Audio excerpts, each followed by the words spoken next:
Great, thank you. So welcome everyone. I'd like to invite Jessica to make introductions here at the top of the meeting, and then we'll jump right in. Well, thank you. Hi, everyone. Thank you for joining us today. My name is Jessica Hurtado. I'm the program supervisor for student experience with the CVC-OEI. Today we have also Karen. Karen, would you like to introduce yourself? Hi, I'm Karen A. I'm the CVC program coordinator. Awesome. And then we have Chris. Would you like to introduce yourself? Thank you, Jessica. I'm Chris Bergeron. I'm the Executive Vice President and Chief Operating Officer for Link Systems. And I'm joined by two colleagues today, the first of whom I would love to introduce as the newest member of our executive team. Mindy, I'll ask you to share a little bit about your background, and then we'll introduce Robert as well. But for our California friends, Dr. Mindy Sloan was a customer of NetTutor, and she became a friend over the years and a mentor, and she has a lot of really good experience that will help our partners analyze their data and translate that information into useful objectives and measurable action items at your institution. So without further ado, Mindy, will you please share a little bit about your background and say hi to the team? Yeah, hi everyone. I live down here close to San Diego, and I started my career as a school psychologist, working in a variety of different school districts in the Appalachians of Kentucky, the California Youth Authority districts throughout California. Then I became a faculty member and an administrator in higher ed. And as Chris said, I worked with NetTutor for many, many years, had some very, very positive experiences, saw the tutoring and the other supports transform student lives. I helped to start an online library, an online writing center, a number of different resources for today's learners. So these were students who were oftentimes first generation, who didn't have role models showing them how to go to school, students who didn't always have the best academic record. I love what I do. I love thinking that I have even the smallest role to play when we come up with strategies that can improve students' lives, that can open doors. And I embrace every opportunity to step into a project and work in that direction. So I'm very excited to be here, and I'm very happy to see each of you here and to learn more about your perspectives and your needs. Thank you, Mindy. And Robert, let's say hi to everybody. Hey everyone, my name's Robert Veit. I manage product development for our collaboration tools here. So our Pisces platform that powers the NetTutor tutoring service that you can also license out to perform your own academic support services online. Also the tools that go along with that. So our stats tool, our scheduling system, our referral tool. I manage product development for each of those. So that means that I work closely with our engineering and testing teams to make sure that we're building the features that you guys want and our other partners want. I've been with LSI for a little over 10 years now. I started as a NetTutor tutor. I tutored math and economics, and I'm looking forward to showing you guys some of the reporting tool features today. Well, thanks, Robert. And as he mentioned, Robert and Mindy will be joining me in today's presentation, but certainly saving the best for last, I'd also like to invite Chuck Myers to say hi to everybody. He's the local representative there in Sacramento. Yeah, hi. I won't take it personally that my picture didn't make the grid there. I'm Chuck Myers. I am your Sacramento-based representative for LSI. I live in Sacramento, as I said, and I know many of you on this call. Hello, and hope your fall's off to a good start. Well, Chuck, next presentation, I'm going to give you some work to do for the show, so you'll be on the introduction slide. I'm looking forward to it. Jessica or Karen, was there anything that you'd like to share with the team before we jump right in? No, just wanted to make sure that everyone, if there are any questions regarding CVC specific questions, any stack purchasing questions, we will be available, in the chat if you'd like to send us a question. And then also, of course, at the end of the presentation, we can also open it up for questions. So we're available to answer any of those, specific questions around anything that we're working on. I'm just really happy to be able to work closely with LSI to put together different topics around the webinars that we're focusing on today. And as we move forward, we'll bring in a couple more webinars as we move throughout the year. So please keep an eye out for any other topics that might interest you. So please stay connected, and we'll provide any contact information that you need through the chat. So thank you. Great, thank you so much. And it would be really helpful if you or Karen could just alert me when there are chats, because as I'm sharing the screen, I don't see the chat area in Zoom. And I do have the support@cvc.edu email address at the end for contact information. So let's jump right in. So our agenda today is pretty full, but some of these are going to be really high level talking points. And what we really want to get to is a real-time demonstration of the administrator dashboard, because we have a new report we'd love to show you. And then the discussion of faculty advocacy and our current academic year study. So, so Robert and Mindy will shine for those last few bullet points. It is always helpful, though, just to make sure that we're talking about the full student options in our partnership. And so most people know us as the NetTutor guys, and I don't take it personally. So NetTutor, as you may know, is our personal professional tutors providing the tutoring for your students. And so we hire and train all of our tutors. They all have a minimum of a bachelor's degree, and they go through training aligned to CRLA, ACTP, and the ACTLA or ACTLA online tutoring standards. So we've been members of all of the Council for Learning Assistance and Developmental Education Associations for many, many years. And we even got to participate in the creation of the ACTLA online tutoring standards. So we really are holding ourselves accountable to the learning assistance community level of quality for tutoring. And then Pisces is our online platform. As Robert mentioned, it's the platform that we use inside of NetTutor, but it also includes features that we don't enable in NetTutor. So for example, one-on-one tutoring, on-demand drop-in tutoring, that's in both. But Pisces also includes group tutoring, and group tutoring includes breakout rooms. And so there are some differences in what you can set up in NetTutor using our tutors versus what you can set up in Pisces using your tutors.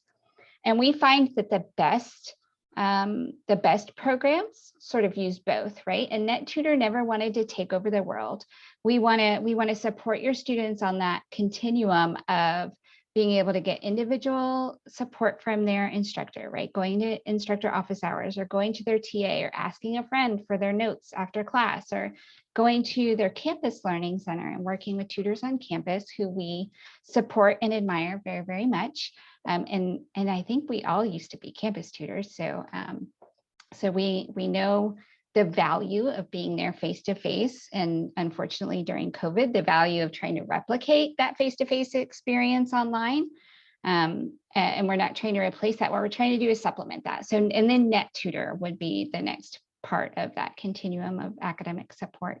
So in that spirit, we worked with some colleges, some of your sister colleges, or some of the participating colleges. I saw Lindsay from Columbia earlier, to build, to form a consortium that we call STAR-CA.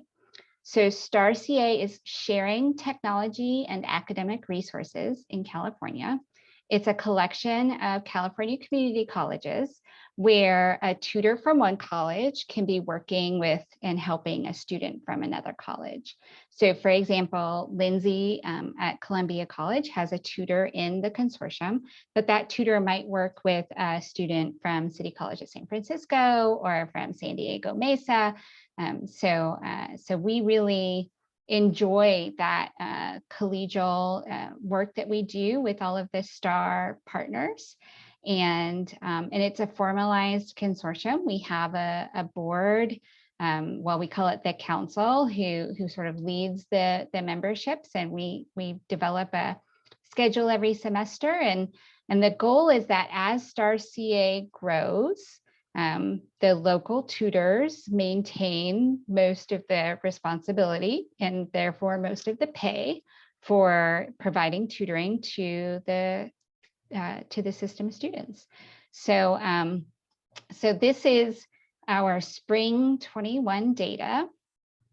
And as you can see, and mostly due to the generous, very, very generous support from the CVC, funding NetTutor for all colleges during the pandemic.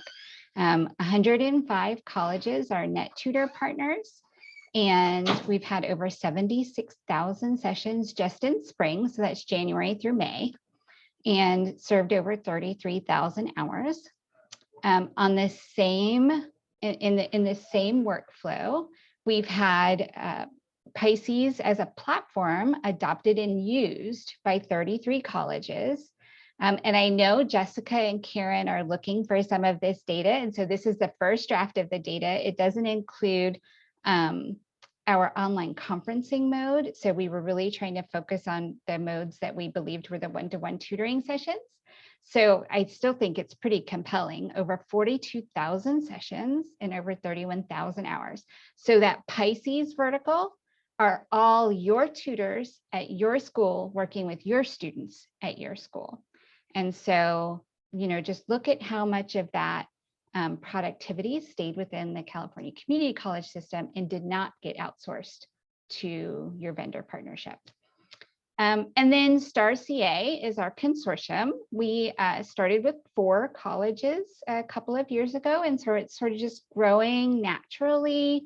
You know, we work directly with the Learning Center coordinators, and so you know, all the tutors that get put online are usually put online between 3 and 6 hours a week.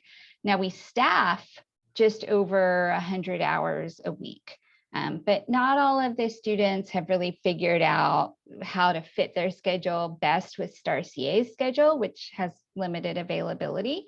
So sometimes they'll drop in to their campus tutors or NetTutor, but they get all 3 options. And so the student can see, oh, well, there is a calculus tutor for STAR, so I'm going to jump in there. Or I don't see calculus, I see physics or I see accounting, so I'm going to go into Pisces and look for my calculus tutor, or I'm going to go to NetTutor because we know math is 24/7 there. So 180 hours, 390 sessions in this spring, and we're growing. So we're very pleased with the concept of STAR CA growing to serve more of the system, which will of course reduce the dependence on NetTutor. So I'm going to stop there. Let me just go back to the NetTutor Pisces STAR CA. Are there any questions in the chat, Karen or Jessica, or would anybody like to unmute and ask any questions? There's no questions in the chat, Chris.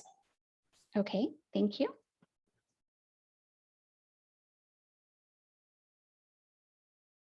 All right, well, I'll move on. And if you do have questions, feel free to put them in the chat, or I think you can raise your hand. And I will also take a break again after this next part. So some of the functions of NetTutor are not as well known in the whole community college system, partly because, you know, we sometimes only get one chance to tell the story, right? And so the person that we connected with during the original adoption is also very, very busy, right? And so getting the word out about the other functions has not always been tremendously successful for us, but we do want to highlight a couple of them here. And the first one is the ability for faculty or advisors to provide referrals to tutoring. So the referral can go to the student, and the student can either go into Pisces and work with a campus tutor, and the campus tutor would get the referral, or they can go into NetTutor and work with a NetTutor tutor. And of course, our tutor will get the referral. Now, the referral is 2 parts. One is a message that goes to the student, like, hey, Mindy, you could really brush up on some fractions before our next quiz. Not a big deal. I just want to encourage you to go get some tutoring, right? And then the separate message, the second part is the private message to the tutor. where the instructor or the advisor can just be very straightforward with the tutor to say, Mindy is really struggling with fractions with unlike denominators. She should have known this by the time she got to my class, but she doesn't, and that's okay because I know you can help her refresh that skill and come up to readiness level for my class.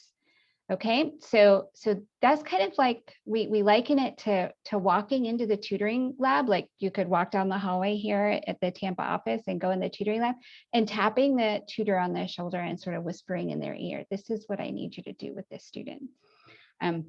It's also tremendously helpful when the student needs an accommodation that has been self-disclosed.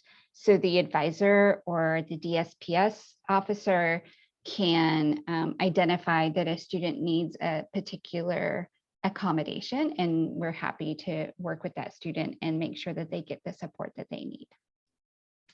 And then if the faculty or the advisor has referred the student, they also get access to see the action on those referrals. So in the Learning Center and the Learning Assistance community, it's like a big deal. Like instructors don't always get to see what happens in the Learning Center, and we do that often on purpose, right? The students feel safe coming to somebody who doesn't influence their grade. But instructors who take the time to make the referral want to see that the student went in and acted on it. They want to see that the tutor worked on the topic that they asked them to work on with the student. And really, they want to see that it helped. So, so we do give teachers or instructors access to the referrals that their students acted on. So then separately, we also offer a TA service for assignment grading. And this is something that we've worked with the publishers for a few years on, and only recently were we able to sort of scale it to meet the needs of our individual academic partners, because we worked out this really, really neat integration with Canvas. And that's why we're highlighting it in this session. Instructors can create an assignment in Canvas and tell that assignment to go to NetTutor for grading. And so our team of tutors who know about the assignment, they're trained like a TA would be trained to know what's coming in the course, when the course due dates are, what the learning objectives or the SLOs are for that student, for the students in that course. And then they get access to the rubric, if it's a writing assignment, for example, so they know how to grade it consistently, and then the grades go straight back into Canvas. So it's super smooth. And if anybody would like to see that, I encourage you to reach out to Chuck. And Chuck, I'll ask you to put your email address in the chat, please. And he can get with you to provide a demonstration of that. So those are two features of our partnership that we wanted to make sure that we highlight here at the top of the fall. We know that students are coming to you still here during the pandemic in sometimes a state of underpreparedness, sometimes in a state of almost panic. And so we just want you to know that we're here to support you and your learners. And if you have any needs that we're not meeting, we would like to know about those so we can try to be prepared to do that. All right, so I'll stop there and ask if there are any questions in the chat, or if anybody wants to unmute to ask or talk about the referrals or assignment grading.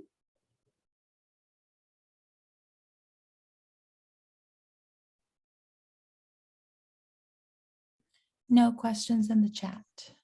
Thank you. Okay, well, we'll keep moving on then. All right, so Robert did a series of demonstrations last year when the OEI, I have to correct myself all the time, Jessica and Karen, to say CVC.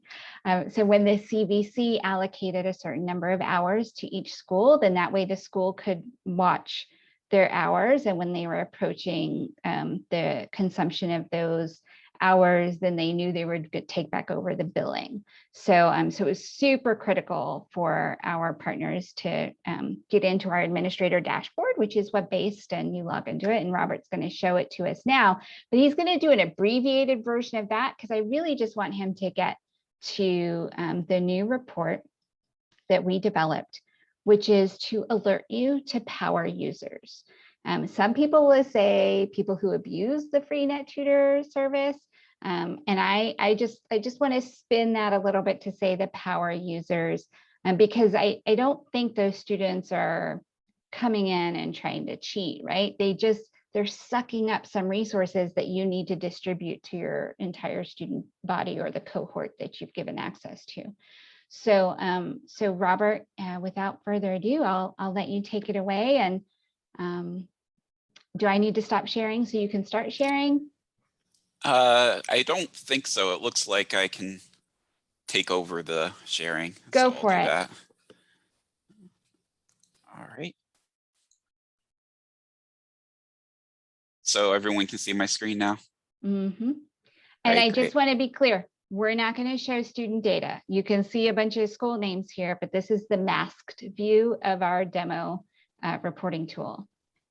Right, so I'm logged in as a special user in our reporting tool, and it will mask the student email and student names here. So I'm going to start.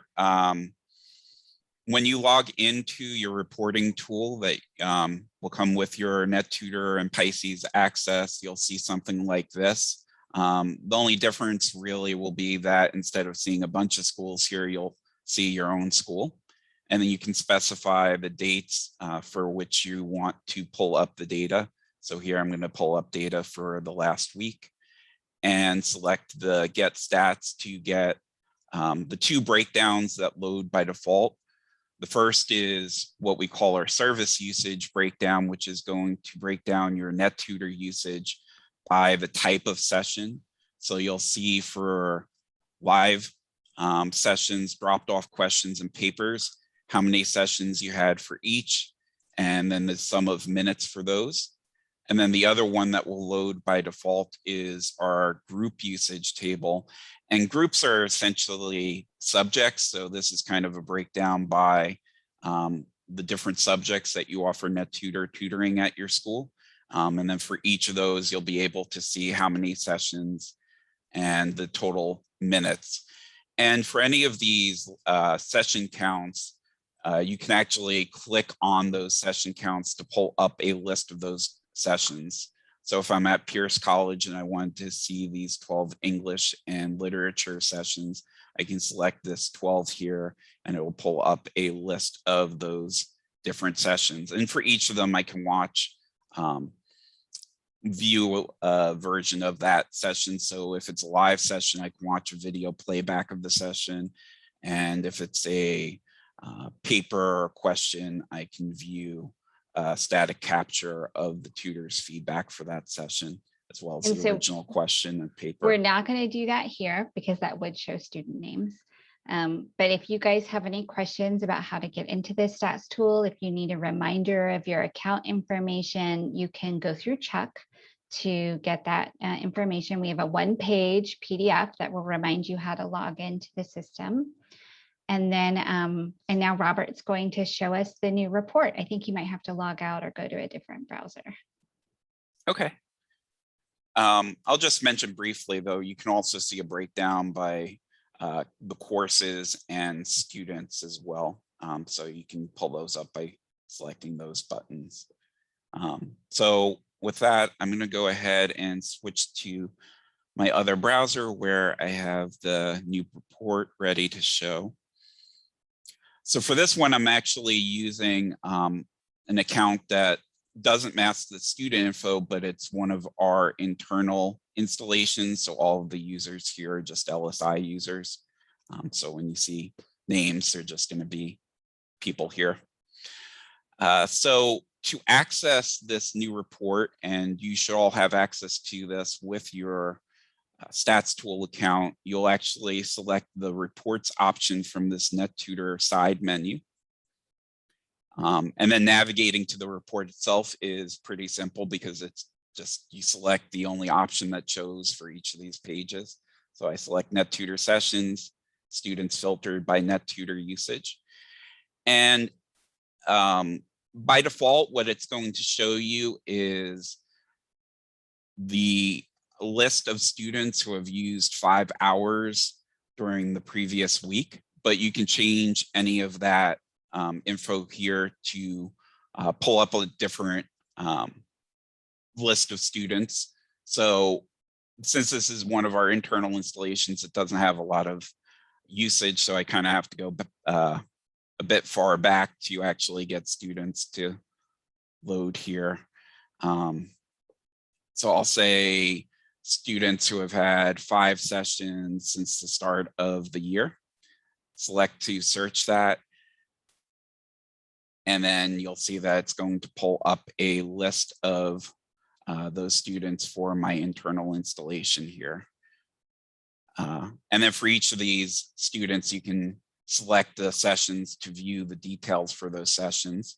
So you're able to update the date range in this report that you see here to whatever you want that date range to be. And then you can show students who have used at least a certain amount of sessions or hours. So you can filter this by either sessions or hours.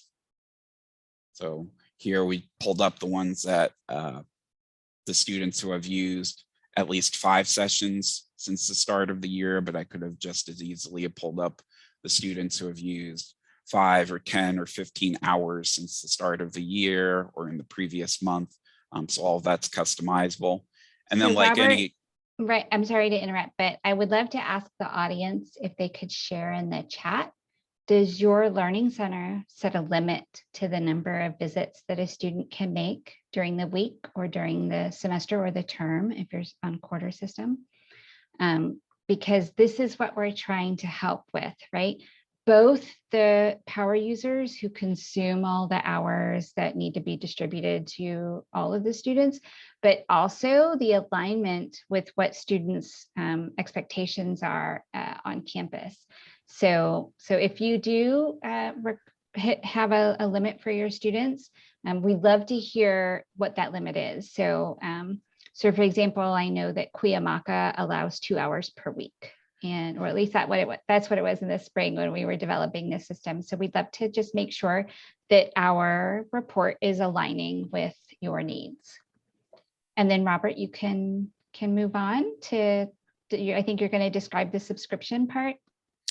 right. So one cool thing about this report is that you can subscribe to an emailed version of the report. So to do that, once you get to the report page, you select the subscribe button. And this will let you sign up for an email version of the report. So here you can give the report a name or use the default name. This is just going to be what the email subject will be. So you'll see this as the subject of the email when you receive the emailed report. You can select for frequency, either weekly or monthly. So if you select weekly, you'll see a list of the students who meet the threshold for the previous week, and that will get sent out each week. And if you select monthly, you'll see a list of the students who meet that threshold or exceed that threshold in the previous month, and that will get sent out on the first day of the month. So I'm going to set it up to monthly. And then just like in the report that's inside of the reporting dashboard, you can set up how you want to set that threshold. So you can set it by hours or sessions. And then you can set the exact number that you're looking for. So I'm going to say that for my report, I'd like to see the list of students who have used at least 20 sessions during the previous month. And then when this looks good, I just select subscribe, and it's going to give me a confirmation that the report, that the subscription has been created. And then at that point, I'll now get an email on the first day of each month with the list of students who have used at least 20 sessions of NetTutor during the previous month. Thank you, Robert. Are there any questions about this new report? So inside the system, you can run it on the fly for any date range, and subscribing to an external email, which is like an alert, you can subscribe to a weekly or monthly report. I can look at the chat since I'm not sharing my screen. I don't see any questions in the chat, but you're welcome to unmute and ask anything if you would like to.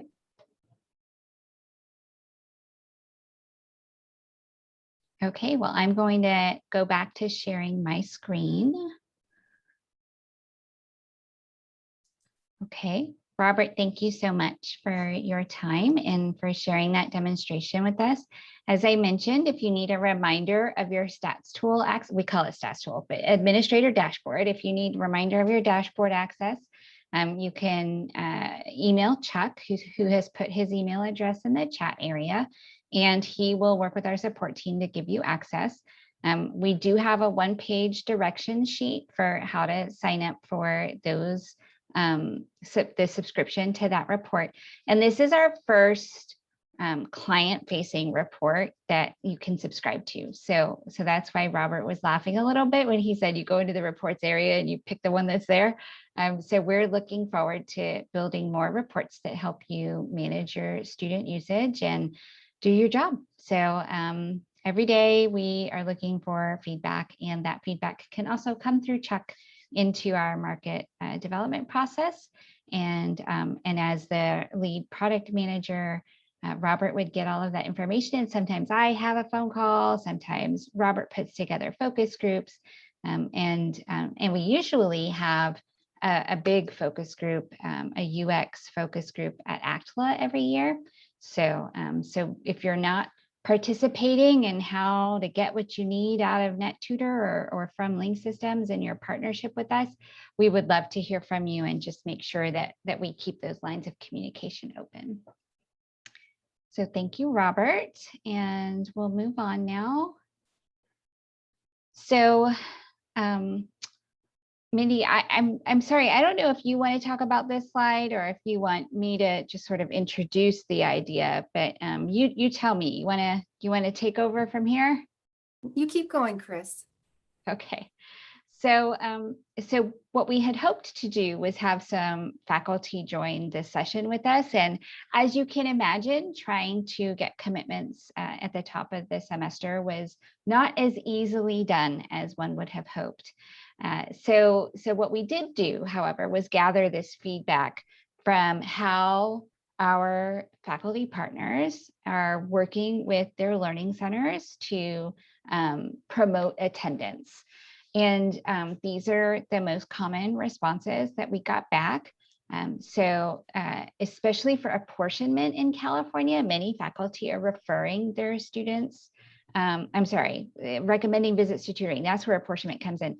The faculty referring tutors for staff usually comes from the Learning Center asking faculty if they can recommend some students that would be good for tutors on their staff.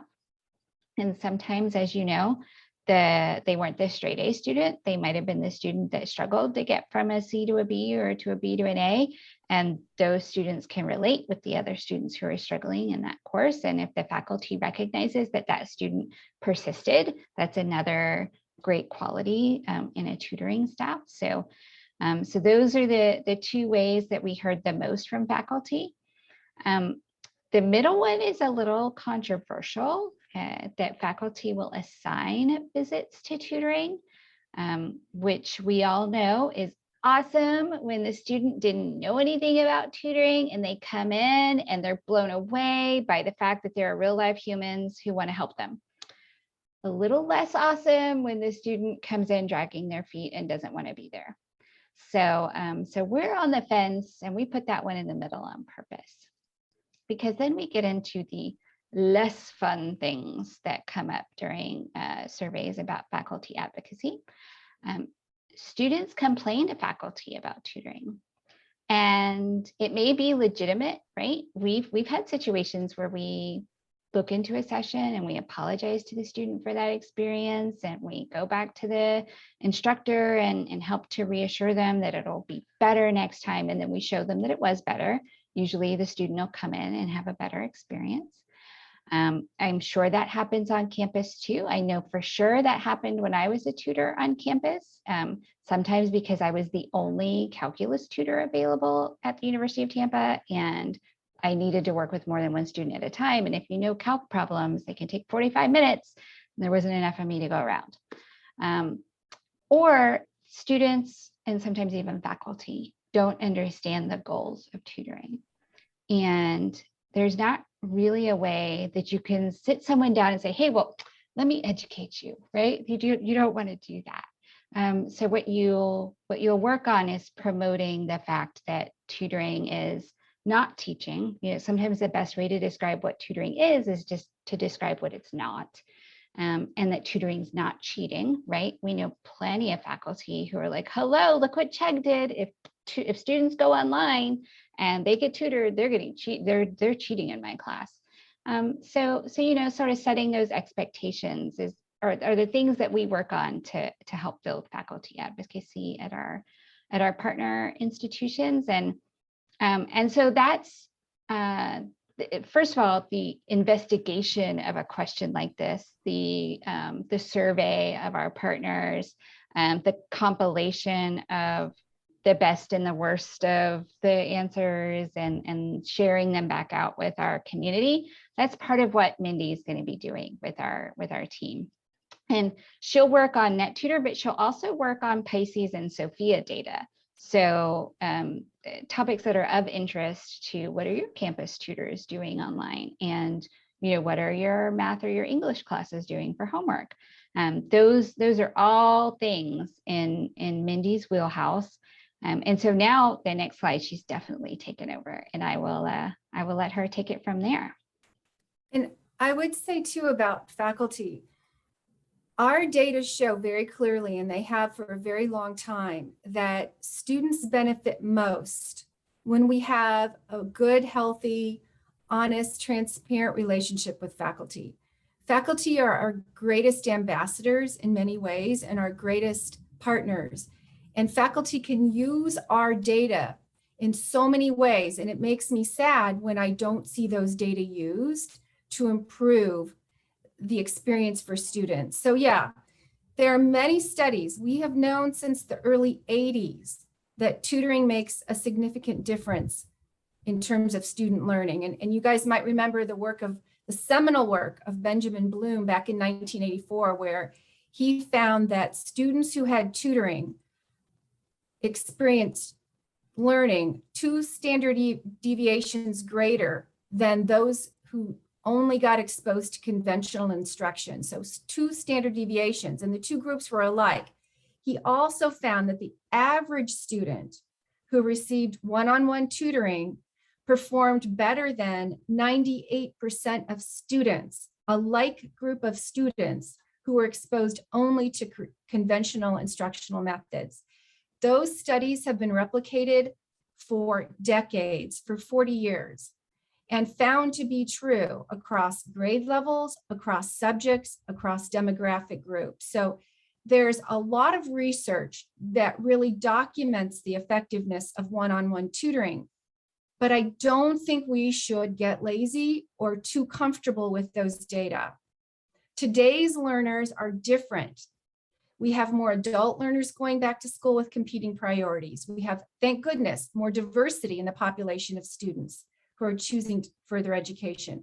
We see more first-generation students. And then on top of all of that, we've had COVID come in and complicate learning even more.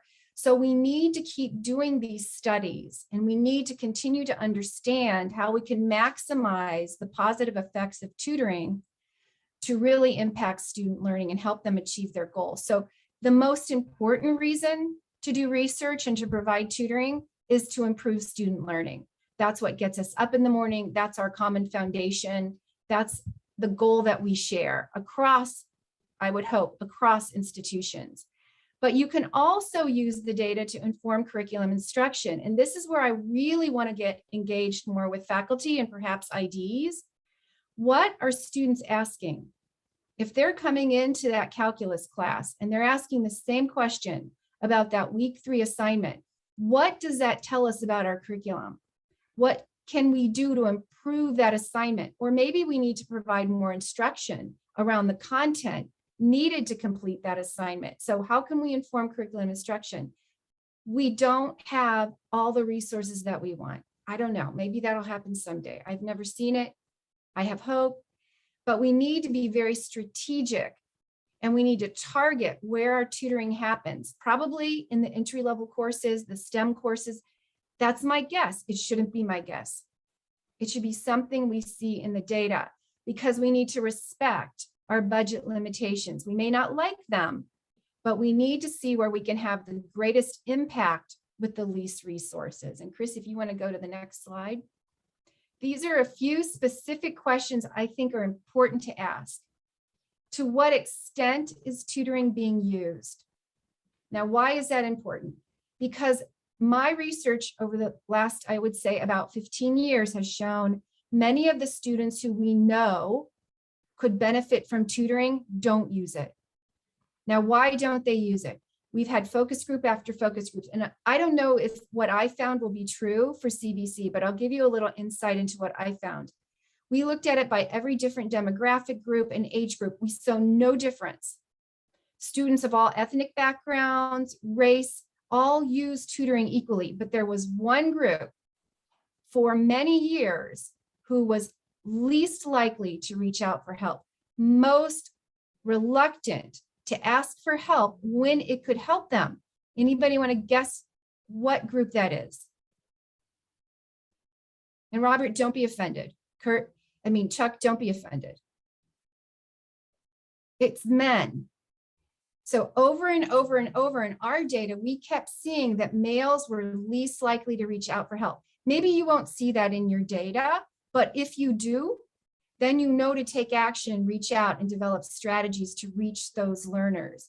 To what extent does tutoring improve student success? Aggregately, it does. But does it happen for every student? Does it happen for every level? Does it happen with every course? You need to really dig in. Can we predict who needs or will need tutoring? And we had developed a model where we looked at the rubric scores that faculty had completed on writing assignments, for example. And we could see on particular criterion which students had not demonstrated sufficient writing skills. And then we looked at those students' schedules and we saw that they had writing intensive courses coming up. So we knew to be proactive, to reach out to those learners before they had challenges, before they started feeling defeated, and offer them support. Can we learn to inform our supports for learners? Are there things that we can do to improve our strategies? Is it better to have appointments in some courses? Is it better to do paper review, the asynchronous feedback in some courses? We need to understand more about the relationship. Tutoring is a very broad term, but what does it mean in the context of a learner and in the context of a course? And again, going back to that idea about curriculum instruction, how can we improve our curriculum instruction? What are students telling us through their behavior, through the questions that they ask, through their refusal to reach out for help? What are they telling us about our curriculum and our instruction that we can improve? You can use these same data for your program reviews, whether they come around every 5 years or whether they come around every 7 years. This can be part of your cycle of improvement and it can make a difference. And then finally, the last example I have here on this screen is, to what degree are learners, faculty, and others satisfied? Not is Mindy satisfied, is Chris satisfied, is Chuck or Robert satisfied? No, no, no. Are learners satisfied? Do they feel empowered? Do they feel encouraged to return? Do they feel like they're college material because of that tutoring experience? Do faculty feel like we are augmenting and supporting their work, not competing with, not undermining, not trying to grade their students? No. Do faculty feel like we're good partners? Do administrators, do on-campus tutors, do folks like you Those are also important elements. So we could look at tutoring in the aggregate. Does it work? Does it not work? But what we really can benefit from is if we dig in and we look for stories, because those stories will then tell us actions. And we can prioritize those actions and decide where to start first. But it keeps us moving down the path. We can't get too comfortable. The next slide, Chris. These are some examples of the data that I was able to get when I was in the weeds doing more of the work like you are doing that I would love to do again. I would love to look and help you look at the stories in your organization. My guess is that you have a lot of very robust success stories. Those stories need to be told. They can incentivize reluctant students to come back to school. They can incentivize administrators to move budget money around and support tutoring. They can direct us to create and offer more effective solutions. So I worked with a college, community college system, and here you found an increase in student retention by 20%. That retention needle, as you all know better than I, is difficult to move. Difficult to move. The strongest impacts I saw were in the paper review service, a 31% increase in course pass rates. And that was working very closely with NetTutor to make sure that the feedback that the tutors provided was aligned with our curriculum and our hopes for our students, mostly higher order writing skills. It made a difference. 12% increase in pass rates from live writing tutoring, still very significant. 10% for the STEM courses. Believe it or not, online accounting responded very well to tutoring. I never would have known that had I not looked at the data. An 18% increase in student retention. This was at a four-year college. And even persistence rate, a little over 11% more students persisted. And you might go, well, that's not really a big number. That's huge. If you can change that many students' minds to persist, you've really done something significant for those students. And students who use NetTutor took 2.2 more courses. And again, this is focusing a lot on those entry-level courses and some of the courses that are most at risk for dropouts, and some of the students who some people think aren't going to finish their programs. So I believe these data live within your data as well. These results could be your results. But in order to know that, to confirm that, to be able to inform you, we really should dig in and look more closely. I find it very exciting because I think we're going to find amazing stories. It's really your call. But if you think about what you know intuitively and what you've gathered through your own experiences, you'll know that it's true in the data too. We just have to pull it out. So I'm very excited. I hope that we can work together. I think there's a lot of opportunity. Thank you, Chris. Mindy. And so I'd love to open it up now for questions about the research that we've been doing and the call for participants for this year's academic study. So we'd really like to focus on outcomes. And as you can tell, Mindy is very eager to be working on the data with you. Now with you is in quotes, right? It can be somebody that you connect her to your instructional research team, to anybody that has access to data who is part of your team, and we'll connect together to make sure that we review that data together. Mindy will lead the project on our team, and we'll look at what we find and how to tell the story from those outcomes. Are there any questions in the chat? No, Chris, there are no questions. Thank you. So for our participants in today's webinar, and to anybody who may be listening afterwards, I would love to invite you to raise your hand to participate in the academic study this year.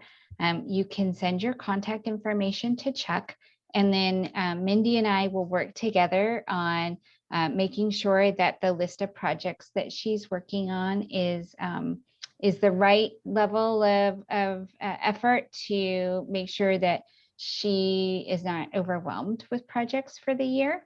And you know, it can be somebody at your school. It can be one faculty member who just wants to look at the impact of tutoring on their course, all the way to somebody at your district. So for example, we're trying to work with the LA district to measure the impact of tutoring that they've been providing for their students, even beyond what CVC provides. So, you know, we know, as Mindy said, we know that you know intuitively that this works. We know that you're doing this effort for your campus-based centers, and we'd like to sort of piggyback on what that does and help. So, so again, if you'll share your contact information with Chuck, he'll pass it along. And I keep trying to use my arrows, but they're not working here. And so this is, you know, really the point of our study is we want to make sure that we're telling the story, that the data is telling the veracity of the story. So so we're right here at the end of our hour together. I'd like to thank everybody for your attendance and your participation. And I'm going to stop screen sharing so we can see each other again. And if there are any other questions or comments, we'll hang around for a few more minutes. But if not, you all have a great afternoon, and we'll look forward to the next webinar.